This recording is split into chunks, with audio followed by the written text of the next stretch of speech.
Hey, it's Sparky, Fifer, 1250 AM, The Fan in Milwaukee, Wisconsin. Sunny and warm today. There he is, Ryan Horvat, BetMGM tonight. Follow him on Twitter at Ryan Horvat, part of the BetQL Radio Network. Him, Nick Shue, and Trista Crick, his co-host during the week. Again, we're getting on college football season now, NFL season. Ryan Horvat's wheelhouse. Saturday mornings on The Fan in Milwaukee, 8 a.m. to 9 a.m. Catch Ryan Horvat at his first show this last weekend, was able to catch some of that. That was a good time. So again, every Saturday morning, 8 to 9 on 1250, catch Ryan Horvat here in Milwaukee. And if you're watching or listening to this somewhere else, then just find your BetQL station nearest you and check them out there. All right, Ryan Horvat, the Green Bay Packers exhibition season, donezo in the books. They take care of the Seattle Seahawks and an interception in the end zone, all that fun stuff. Did this play out better or worse, or about what you expected for the Packers through preseason games, and really played their starters quite a bit? Yeah, I mean, let's start with this last game against Seattle. I was thrilled because I did bet the Packers. That was one of the good things that happened to me this weekend after UTEP let me down with the stupidest play calling in college football history. More on that tonight on BetMGM tonight, though. So the Packers did the damn thing, and it wasn't looking good there. You know, they had to win in comeback fashion. But my biggest takeaway the entire preseason, what I wanted to see, like everybody else, was what the defense would look like, because all we heard about was the exit interviews last season with Joe Barry, where he straight up asked, hey, what could I improve on? What could I do better to help you guys succeed? And they were like, hey, we want to play more press man coverage. We don't want to be lined up 15 yards off the ball. And I actually like what I saw from the defensive side of the ball. Now, we didn't see all the guys, obviously. You know, I'm thrilled that Rashawn Gary is going to be healthy. He's going to be ready to go. Kenny Clark, as somebody pointed out on social media yesterday, is still Kenny Clark. That kind of pisses me off, though. Like, where was that Kenny Clark last year? You know, but Ryan, we know the inconsistencies of Kenny Clark. He doesn't do this every week. Now, also, again, 1 week he'll look great, and then we won't see him for 3 weeks. So I'm not going to get too worked up about Kenny Clark yet. Also, well, here's the thing, too. Let me defend Kenny Clark. Let's not be fanboys here, and let's be realistic football fans that go back and watch the tape. Kenny Clark hasn't had much help on that defensive line lined up next to him the last 4 years. God bless Dean Lowry's soul. We wish him well. You know, I mean, come on now. So we'll see what Wyatt is. We'll see what some of these guys are, right? Slayton, but he needs some help because he does eat a lot of double teams. But last year, he just didn't really look motivated. In the preseason, though, he looked like a beast. So I liked everything I saw from the defensive side of the ball. And then, like anybody else, I wanted to see Jordan Love. I've been the biggest Jordan Love critic, even though people see me as a Jordan Love hater. Once again, I'm going to defend myself because I didn't like the pick. I was Team Rodgers. But now that Rodgers is gone, I've fallen in love with everything that I've seen from Jordan Love this preseason. And I like the way that they managed him, right? Like, give us a short little sample size of Jordan Love, right? Like, put him out there, give him a drive, let him throw a touchdown pass, feel himself, build some confidence, especially with his young wide receivers, which Romeo Doubs was tremendous as well. That's what I wanted, right? He didn't need to play a whole half. We don't want him throwing a bad interception, getting down on himself. That could happen during the regular season, but right now they go into the regular season, with a pretty easy schedule and a weak NFC and a weak NFC North. And I'm feeling pretty good about Jordan Love. Like, he won't be the reason why this team stinks, right? If this team wins 6-7 games, it won't be because of Jordan Love. I like what I've seen from A.J. Dillon. We know what Aaron Jones is going to be. I have no concerns about the offensive line other than David Bakhtiari being healthy for 90% of the snaps this season. I don't think Jordan Love will be the reason this team stinks. I think if this team stinks, it'll be the defensive side of the ball and it'll be Joe Barry. So that's what I wanted to see this preseason, man, and I'm thrilled for the regular season. I'm excited. Okay, so I had Jacob Morley on the show Friday from Packer Report, Packer Day Podcast. Thanks, Jake. And I love talking to Morley. And then him and I were going back and forth because we were pretty hard on Carlson. So when Carlson hit the 57-yarder, he's texting. He's like, what the hell with Carlson? Again, that's another young guy that, needed that, I think. That 57-yard kick helps his confidence, helps the team's confidence, kind of helps everybody's confidence kicking 57-yard field goal. And that field goal hit the back wall. So that field goal, he might have kicked that from 67, dare I say, as far as that ball traveled through the uprights on that field goal at the end of the first half. Now, having said that, let's just think about it from this perspective. If you watch, and I know you do, if you watch all the tweets that have been coming from training camp practices, from joint practices, and then have been watching the exhibition games, especially this last one, I'll tell you where my concern lies. And you're right, not Jordan Love. My concern is drops. These dudes are dropping a bunch of balls. They're dropping balls in practice. They're dropping balls in joint practices, and they're dropping balls in the game too. I like messing around with my guy Ryan Horvat about his Justin Fields love.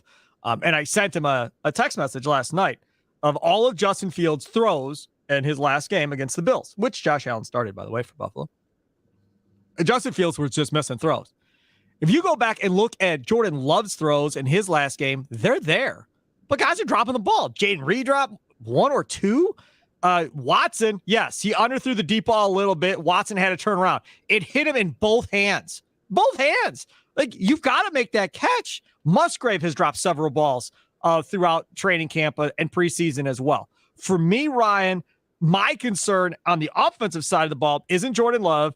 It isn't the running backs. It's not the offensive line. I'm concerned about these young dudes holding on to the damn football and costing them big plays or big first down catches and stuff like that, because he's not really missing the target much. He's pretty much putting it where they can catch it 9 out of every 10 throws, and these guys are dropping balls. Hey, more actually me gushing about Jordan Love, and I agree, man. Like, let's be honest. Christian Watson was great the second half of the season, but Christian Watson, how many games did Christian Watson cost the Packers last season? Like, let's look at it like this, right? How many times did we hear, oh, we had a whole game plan planned around Christian Watson, right, that he got hurt on the first drive and everything fell apart? Well, like, that's on the floor. And, I guess Adam Stenovich. Yeah.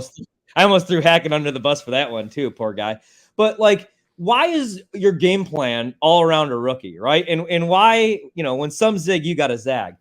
But, like, Jordan Love, one thing I wanted to say, because I watched Rodgers too in the preseason.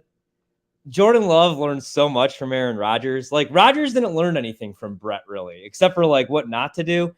The back shoulder throw that Jordan Love threw for a touchdown was the same throw that Rodgers threw. It was a great has been throwing. Yep. And you watch, like, his footwork, but man, Jordan Love looks really good. But I completely agree. I mean, Christian Watson will probably have a couple drops.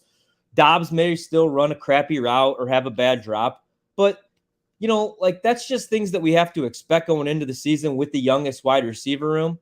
And that's why we have to have our expectations. I mean, our expectations for this season, we look at the win total at 7.5, and I think that should be the expectations. 8-9 wins, try to win the North, make the playoffs. But, this isn't going to be a 13-win team, most likely. If it is, that's awesome. But I just kind of expect those growing pains because this is the youngest wide receiver room in the league. That's why you really have to lean on the run game, right? I mean, A.J. Dillon has to take on a bigger role this season, and he's looking to get himself paid. Aaron Jones, he's another year older, but I don't really see there being a drop-off. So then you could open up the play action a little bit more, use those tight ends, figure out who the main guy is in that tight end room. Is it Musgrave? Is it Kraft? Is it DeGuara? I'm not a DeGuara fan, so I don't think that's going to be the case, but I just kind of expect those growing pains. And I do expect to lose some games because of bad drops, because of missed field goals, because of special teams.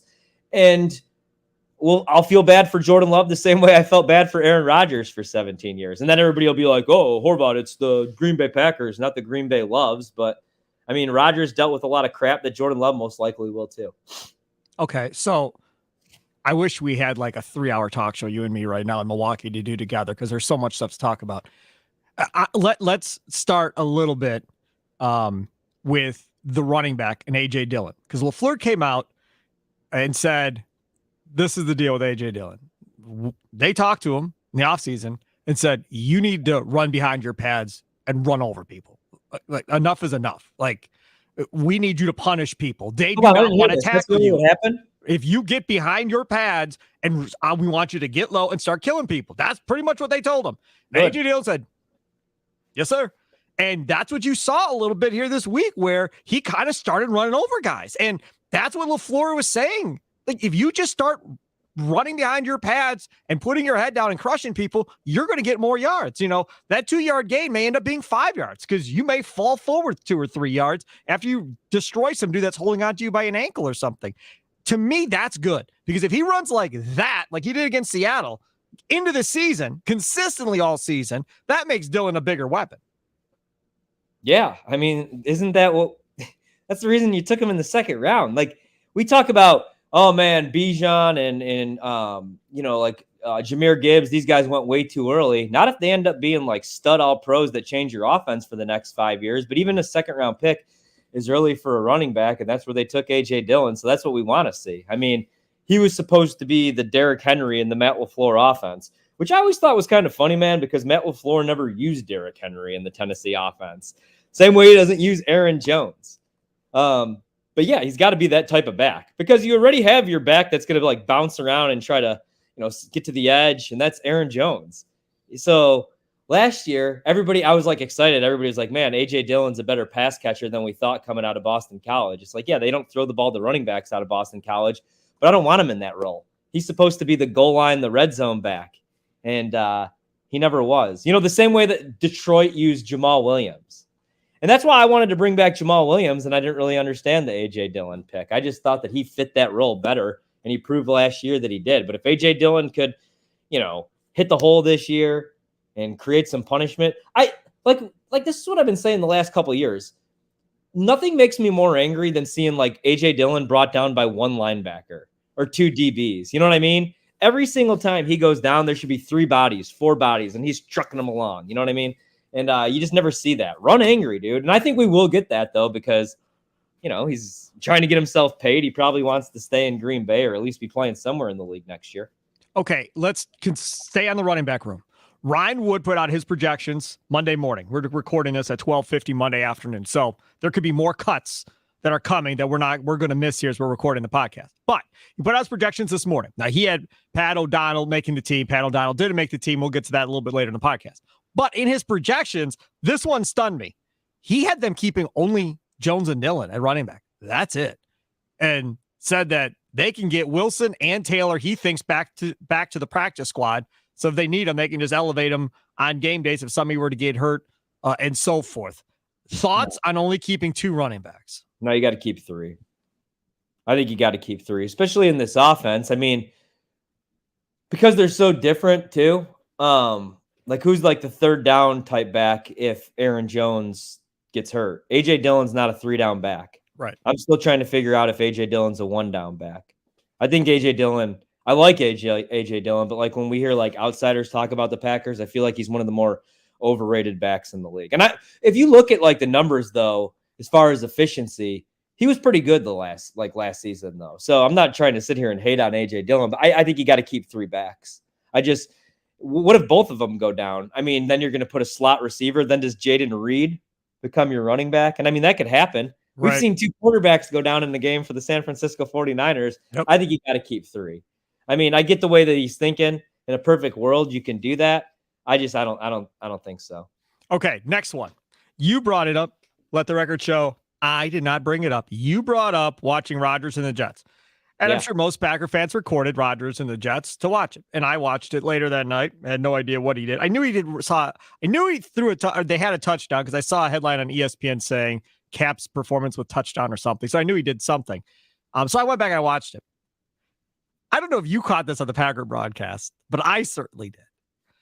Love throws the one ball. Reed drops it. Just boom, right here, drops the ball. The camera guy or the producer, whoever is doing it, directs the next shot after the receiver drops the ball immediately on a close-up of Jordan Love's face after the receiver drops the ball and kind of like, okay, let's see what he does. And he's stoic, like not talking, just like no big deal. Just like if you're sitting in a library, just nothing. Meanwhile, later that afternoon, Rodgers is playing. Something went wrong with Rodgers, and there's the shot of Rodgers, and you could see him MFing and whatever else and all mad about something that went down. That to me is what I want to see. I know Rodgers isn't changing, so put that aside. Hold on. I want to see how Jordan Love changes because, as we mentioned earlier, if drops do become a thing, he's human, right? At some point, you're going to show frustration if guys keep dropping balls in big situations. To this point, and LaFleur brought it up last week, he has shown no emotion when things don't go right. Like none. No outwardly anger or anything. It just keeps playing and doesn't think twice about it. I just wonder if that is a thing that's always going to be, or at some point are we going to see angry Jordan Love come out here? Rodgers, we know what that looks like, and the Jets will find that out as well. But will we see Jordan Love get more emotional than he has been? Because you see him dance and get excited for good things. Bad things, nothing at all, Ryan. And I mean, I think that's good, but I don't know if you can maintain that for a whole season. All right, so here's what I'll say to that, right? Jordan Love come week 8, come week 9, might be a totally different quarterback if Jaden Reed or Christian Watson drops a wide open touchdown, and he might show some emotion. Because here's the thing, right now he's young. Look at it like anything that you do in life. Like when you first start in radio, right, and you go into the station, you're just happy to be there. And if something goes wrong, let's say maybe, I don't know, it's your big debut solo show and you have double audio and you can't even hear your guests, you're probably like, hey, it's okay, young producer. Everybody has an off day, right? Because you're 23 and you're just happy to have that job, right? Because you were just making $9 an hour in Creston, Iowa. Fast forward, you're in your mid-30s. You've been doing this for 12 years. You had to pay your dues, right? And some piss pants is dropping passes. You know what you're going to do? You're going to show a little frustration. Yeah. You know why? Because you demand perfection. Because every single day you're up at 6 a.m. working on your craft. And if somebody comes in there and they're not working on your craft at 6 a.m. and they're the reason they're going to cost you success, you're going to get angry. So right now, Jordan Love is still a young quarterback dealing with young people. And so he's going to let this stuff fly. But yeah, Rodgers is going to get upset and angry. Which is fine. I'm not... Brady too. Do you remember Brady when he was like 24, 25, MFing his linemen or yelling at his receivers or going at his OC? I don't. But I remember you earned that. Like, you know what I mean? So, like I said, it's not. This isn't about too hard on Rodgers. No. Hold on. I'm not. That was not to bang on Rodgers. My point is, we know what Rodgers is, right? We've seen him throughout his career. We know he gets mad. Brady, we knew. Peyton Manning, we knew he got mad, right? Some of these guys, you just know who they are. Cutler, another one. So we know that. But this dude, how many guys can you come up with, though, Ryan? Seriously, that don't have emotion when things go bad. They just walk off and no big deal. We got you. Like Joe Burrow. I don't think there's many of them. That guys that don't show the emotion or disappointment or the anger or hands on the helmet or something. And so far, he hasn't shown anything. See, that's why when it's all said and done, you know who's going to be the greatest quarterback of all time because he's a killer out there? Joe Montana. Well, Montana or no, Patrick Mahomes. You see, like if somebody like tackles him, like if you watch the quarterback documentary, which ended up being pretty dumb, it was just like a fluff piece. But like Mahomes is like going back and forth with DBs, and he's just so damn good. And he is the guy though. Like if his guy drops a pass, he never gets on his guys though. He's always like, "Hey, you'll make the next play." Joe Burrow's kind of that way, but he's also kind of fiery. I don't know. I think Jordan Love is going to show a lot of emotion. It's going to be a long season. I mean, hopefully a good, successful season. Right. But there's so many young dudes on this team. You know what I mean? Somebody's going to run a wrong route. He's going to throw a bad pick six, and he's going to get pissed off. Right now, he really hasn't had reason to do so, though, either. You know what I mean? No, just drops. Drops have been the only thing really that would irritate him. But it was just funny to me. Whoever was doing that Packer preseason game, the camera work, was like close up on Jordan Love after that drop, and it went whoop, right there, like it was right on his face, and he showed nothing, just stoic as could be. I was like, okay, well, they're obviously looking for you to make a mistake or looking for you to show some emotion and kind of, talk about it, and just absolutely doing nothing. The other thing from that game, and John Kuhn was on it, not initially he wasn't on it, but he figured it out as he kept talking, and that was them running this tempo where they were running no huddle and trying to do stuff. And initially he was like, this is a big ask for a bunch of young guys playing together. And when they did it the second time, then he realized what I was saying the first time they did it watching TV. But again, it's easier to be at home versus actually doing a broadcast. But the second time, then he's like, hey, they haven't had a chance to run a 2-minute offense this entire preseason because they're not really in there at that point. So this makes sense of why they're trying to run as much tempo as they are. And then Jordan Love just lights it up on that drive where they go down and score a touchdown. And is unconscious. That was smart by Matt LaFleur. I give him credit. I really do for thinking like that ahead. I'm going, we're just running a bunch of tempo and we're going to get you kind of ready for a game situation that they have not done in a game situation to this point. Now, they do it in practice, right? Every practice. They did it in joint practices, yes. But in game situation with crowd noise and everything else, they really haven't done it. So, I don't know. I thought that was pretty smart versus, like, say, the Atlanta Hawks, who think Desmond Ridder is Joe Montana and don't want to play him. And that makes absolutely no sense to me what the hell they're doing. I get not playing Patrick Mahomes, who, by the way, plays every week. I get that. Josh Allen played for the Bills, for God's sakes, against the Bears. And you're not playing Desmond Ridder, and you're because they're young too. They got London, Bijan, Desmond Ridder. They're a bunch of young dudes too in Atlanta, and they're watching them. Sorry, I'm getting diverted. But my point is, credit to LaFleur for running that offense, for letting these young guys kind of to run through it a little bit. I feel like you're trying to troll me because you know how I feel. Do you know how much money I have on Atlanta winning 9 games and making the playoffs this season? No. You know how I am, right? No, I have no idea. I actually think, dude, Desmond Ridder doesn't even have to be that good. He just has to be an improvement over Marcus Mariota. They had 3 running backs last year inside the top 20 as far as efficiency. Yeah. You add now the best running back in college football history. Kidding, but he's one of the best. And you already have Tyler Algier last year broke the Atlanta Falcons rushing record as a rookie, right? You have Patterson, who's ridiculously good. Now you have Kyle Pitts, who hopefully ends up catching double-digit touchdowns for the first time in his career. Drake London, who didn't drop a pass until week 9. And then on the defensive side of the ball, they spent the 4th most money in free agency, right? Campbell, Bud Dupree's there now. I don't know how good Jeffrey Okudah is. In fact, I'm sure he's not very good, but I know he's probably an improvement over anything they had. Jesse Bates is there now. They have the 2nd easiest schedule in the league, only next to the New Orleans Saints. I think Atlanta's actually going to be pretty good. I agree with everything you said, though. I loved everything I've seen from LaFleur, Jordan Love. I'm not even going to be a hater. There's people out there that call into like Winkler's show for me now, and they're like, oh, Horvat's a hater. Somebody called me the Gary Wolfel of the Green Bay Packers, Spark. I just had Gary Wolfel on Green and Growing last week. Go check it out, Green and Growing podcast. Yeah. But am I even a hater at all about this team? No, I think I call out the white things. I mean, I call out Matt LaFleur for looking like he's going to cry at the podium every time he does. I call out Matt LaFleur for Aaron Jones, one of the better running backs in the league, only have 4 touches going into the half. Mm-hmm. I call out Joe Barry for being a doofus. I call out everybody on the defensive side of the ball because I think they gave up at times. I even called out Rodgers last year. Rodgers sucked last year. He was terrible, especially against Detroit. I called him Aaron Rodgers. And you called Rodgers out for what he did to Romeo Doubs and ruining his confidence. I mean, that's the thing. Yeah. You've been fair. I don't think you've been unfair. I just think people don't want to hear positive stuff about Rodgers and all that stuff. And why does everybody think that I have this like weird obsession? Yes, that big head that you're holding in your hand. Aaron Rodgers. I don't get it. Oh, hey, Aaron, how are you? Yeah, I mean, it doesn't bother me necessarily, but I get why everybody else wants to be done with them and no positive stuff about Rodgers. Let's move on. And you are going to support your guy, and that's fine. But you're also going to support Love and the Packers, which is what I tell everybody. Okay, couple other notes from this game. Do you agree Malik Heath is not only on this roster, but probably is the 4th wide receiver on this roster right now, and maybe 3rd wide receiver on this roster if Reed doesn't start catching the ball? Because I think he's moved in front of Wicks. I think he's moved in front of Toure.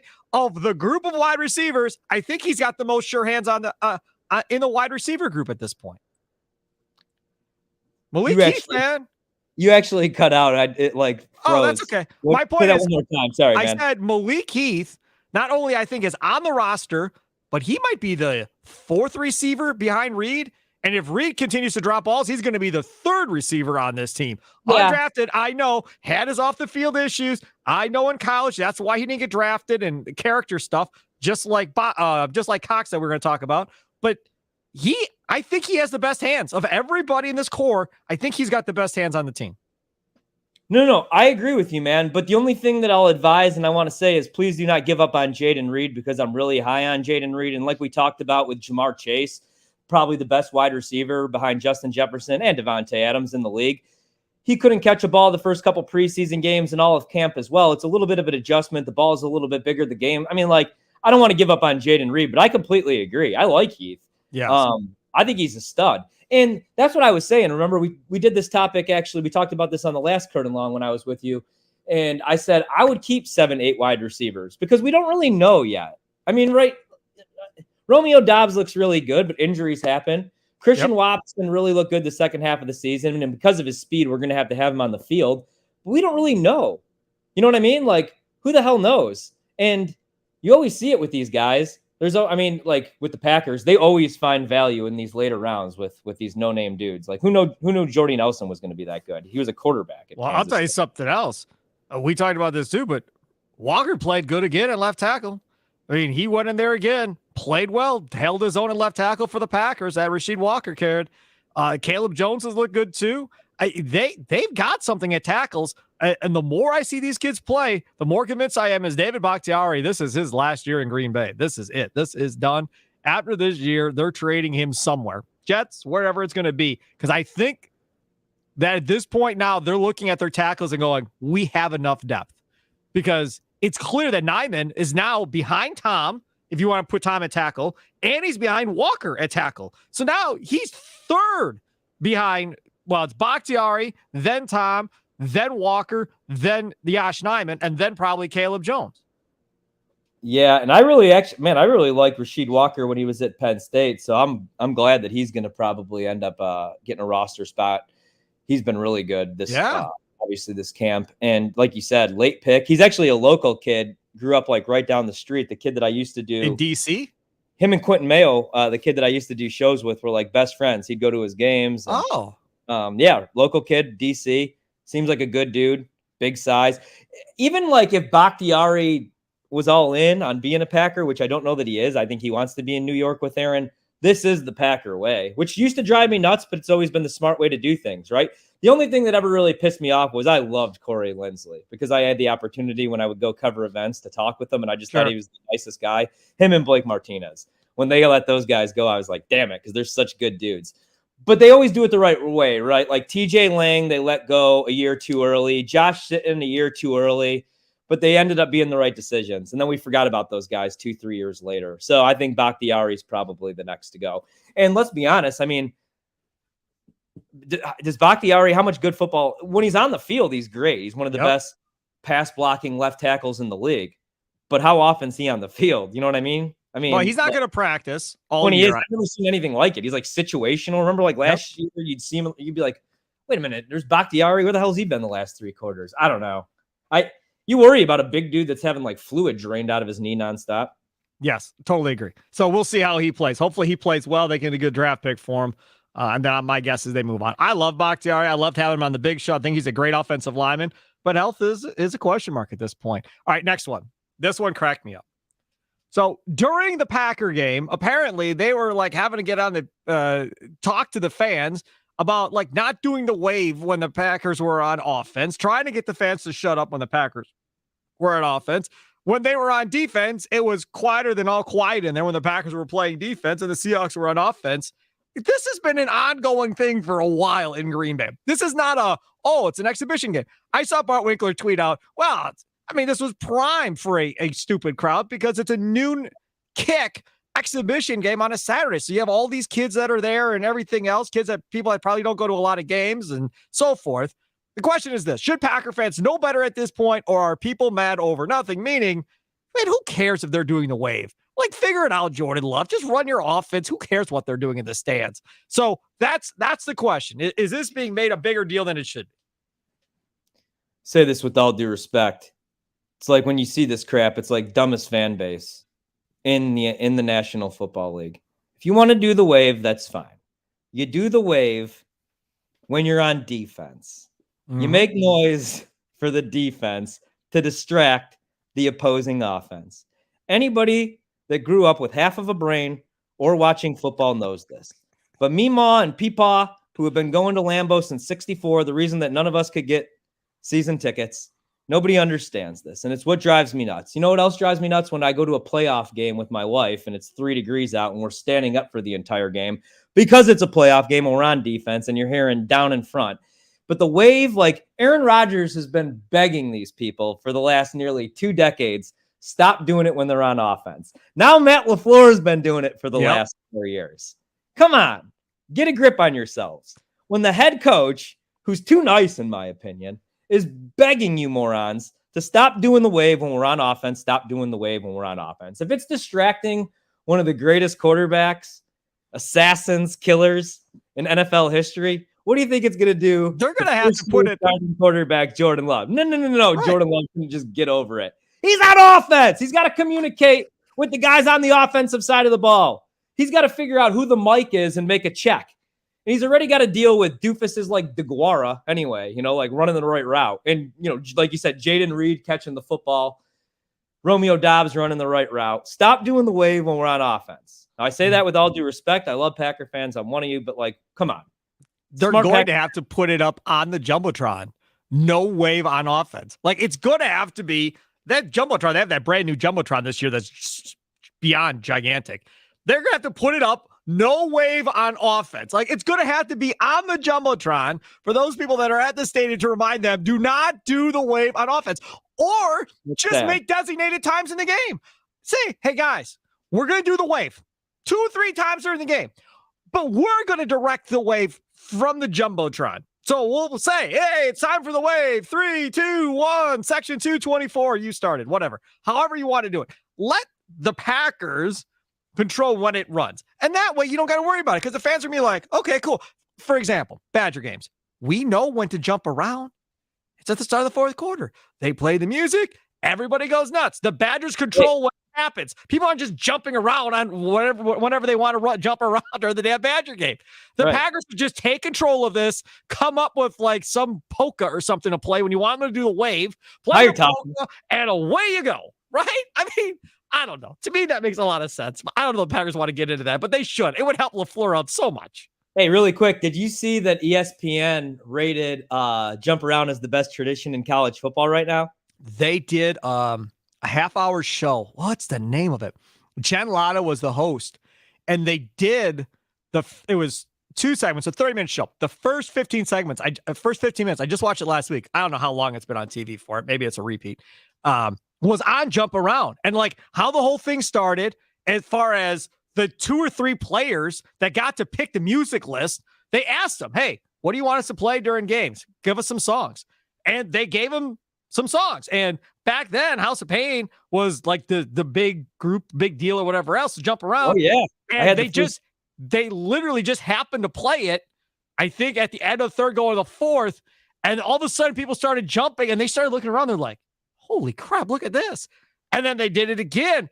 And they realized, hey, we may be onto something. And that's how it stuck. It was just 2 or 3 guys at a bar scribbling down on, napkins or paper or whatever, songs that they wanted to hear at the next Badger game. And that's how the whole thing started. That's a pretty cool backstory to how Jump Around started. By the way, I'm going to Badgers, Iowa on October 14th. I cannot wait. My kids have never been to Camp Randall, so it's going to be great. That game right there is going to decide the West. I was actually pretty high on Iowa coming into the season to maybe score some points because all they have to do this year is average 23 points, and their OC, who's also Kirk's son, Brian, he gets to keep his job. That's how low the bar is set. But man, they brought in Caden McNamara, who Michigan completed 65% of his passes. Nobody's done that at Iowa, I want to say, since 2001. So, but he's hurt already. He had knee surgery, and I don't think he's even going to start the season. But really quick on that, I have to disagree with ESPN, and I'm sorry, Badger fans. I think jump around is one of the best traditions in college football, but I think you have to put it number 2. The best tradition in all of college football is Iowa, and it's the Hawkeye wave when the Kinnick clock hits 0 at the end of the first quarter and the 70,000 people in that stadium wave to the Family Children's Hospital. I think that's the best tradition, including the players and the opposing players. Yeah, that's number 1. Then jump around could be number 2. I think that's fair. I don't like Iowa, but I like the state of Iowa. But I don't like Iowa either, but I don't like the Hawkeyes. But hey, man, Iowa is where my 7-year-old wants to move to. So if we told him we were moving to Iowa, he'd be all excited. It's his favorite vacation destination is Iowa. Hey, the world's largest truck stop. He loves going there. Bettendorf, which has this huge travel baseball facility now. That's his favorite place to go. We're trying to convince his travel team to go to Bettendorf this next summer for their travel tournament. Oh my God. The kid's obsessed with Iowa. If I could do it all over again, I don't know if I would have left Iowa, to be honest. It's cheap. I had a house. When I got booze, people would drive me home. All my friends there. Nice people. Really nice people. You know what? I couldn't do it, actually. It's like a 4-hour drive just to go to Target. I enjoy going to Family Iowa. vacation is Walmart. Anyway, let's go on. All right, let's go on. Last topic. Pat O'Donnell got cut right before we did this podcast. So first, let's talk about that. Then we'll get into the question. We talked about this last week, about this being a possibility. And when we did our roster projections, remember, we're going off Paul Breitel's roster projections. And he said they were keeping O'Donnell because he couldn't foresee them going rookie kicker and rookie punter, which then means the punter, which is Whelan, has to hold the ball for the kicker, who also is a rookie going forward. That we thought that was going to be a disastrous outcome if you have two rookies at punter and kicker at the same time. They said, to hell with it. He's got the stronger leg. We're going with Whelan. This goes along with everything else they've done. We're going with youth over veterans. Your thoughts on deciding to go with Whelan over O'Donnell? Yeah, I don't know. I don't hate it, to be honest with you. I thought it was funny that they wished Pat O'Donnell, they were like, hey, thanks for everything, man. I mean, he was the punter. I don't know. I mean, I trust the coaching staff more than I trust my eye, just on like what I've seen in the preseason.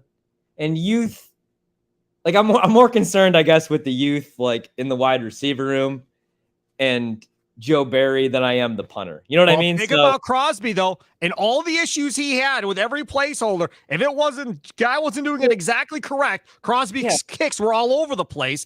And now you're telling this rookie to hold it for the other rookie. I'm just saying, like, it's interesting. I gotta be honest. I'm still so pissed off about Mason Crosby. This poor man, I don't know if you've seen his social media the last couple days. He has now resulted to kicking field goals and like hashtagging the NFL. He wants a job. Yeah. He hit one from 60. Yes, he did. Yes, he did. So if anybody's, I feel okay. So like, don't cry me a river, Pat O'Donnell. I'm sorry. Yeah. I want Mason back. This one doesn't bother me. I figured this is the way that they're going. I told you, man, Brian Gutekunst is cutthroat. It's no country. My wife just texted me. She's in the other room. I love Mason. I've told you about this story. Yes. When we went to the Hall of Fame banquet. Yeah. And she's like, I just want to go say hi. I'm like, we don't go say hi at the current player table. I was like, you could go say hi to Leroy and Gary. Oh my God. Leroy would have brought her over to Mason. Leroy would have brought her over to Mason and introduced her. She would have done that. Then we would have needed to like go through his recipe for his mac and cheese. Yeah. No, I love Leroy. But yeah, I mean, dude, Goot does not like old people. That's my hot take of the day. Goot hates old people.